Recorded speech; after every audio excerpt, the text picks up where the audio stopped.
സർക്കാർ ജീവനക്കാർക്ക് മാത്രമല്ല, സംരംഭക രംഗത്തുള്ളവർക്ക്, അധ്യാപകർക്ക്, അങ്ങനെ പലയിടങ്ങളിലുള്ളവർക്കൊക്കെ ഈ സന്ദേശങ്ങൾ തേടിയെത്തുന്നുണ്ട്. ഓരോരുത്തരെയും പേരെടുത്ത് പറഞ്ഞുകൊണ്ടാണ് ആ സന്ദേശങ്ങൾ എത്തുന്നത്. അതിനിടയിലാണ് പ്രതിഷേധം. എങ്ങനെയാണ് ഈ നമ്പറുകൾ ക്രോഡീകരിച്ചത്, എങ്ങനെയാണ് അത് ഇതിനുവേണ്ടി ഉപയോഗിച്ചത് തുടങ്ങിയ വിമർശനങ്ങൾ ഉന്നയിക്കപ്പെടുകയും ചെയ്യുന്നുണ്ട്. കോൺഗ്രസ് എംപിമാരെ തെരഞ്ഞെടുപ്പിൽ മത്സരിപ്പിക്കാത്തതിന്റെ കാരണം ഉപതെരഞ്ഞെടുപ്പ് ഭയമെന്ന് സൂചന. എംപിമാർ മത്സരിച്ചാൽ അവരുടെ ലോക്സഭാ മണ്ഡലം കൈവിട്ടു പോകുമെന്നാണ് സർവേ റിപ്പോർട്ട്.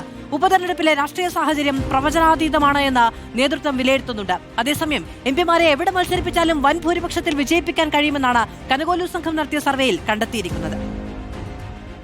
എംപിമാരെ മത്സരിപ്പിക്കേണ്ടതില്ലെന്ന് തീരുമാനിച്ചതിന് പിന്നിൽ ഉപതെരഞ്ഞെടുപ്പ് ആശങ്കയാണെന്ന് വ്യക്തം. എംപിമാർ മത്സരിച്ചാൽ വിജയിക്കുമെന്ന് ഉറപ്പാണെന്ന് സുനിൽ കനകോലു സർവേയിലെ കണ്ടെത്തൽ. എംപിമാർക്ക് വൻ ജനപിന്തുണയാണെന്ന് സർവേയിൽ പറയുന്നു. ഇടത് കോട്ടകൾ പിടിച്ചെടുക്കാൻ എംപിമാർക്ക് കഴിയുമെന്നാണ് വിലയിരുത്തൽ.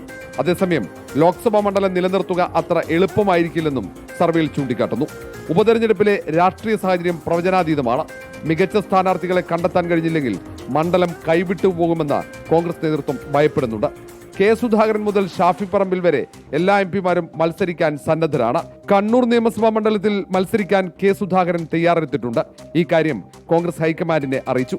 അടൂർ പ്രകാശ്, എം കെ രാഘവൻ, കൊടിക്കുന്നിൽ സുരേഷ് ഉൾപ്പെടെ പലർക്കും മത്സരിക്കാൻ താല്പര്യമുണ്ട്. റിപ്പോർട്ടർ, തിരുവനന്തപുരം.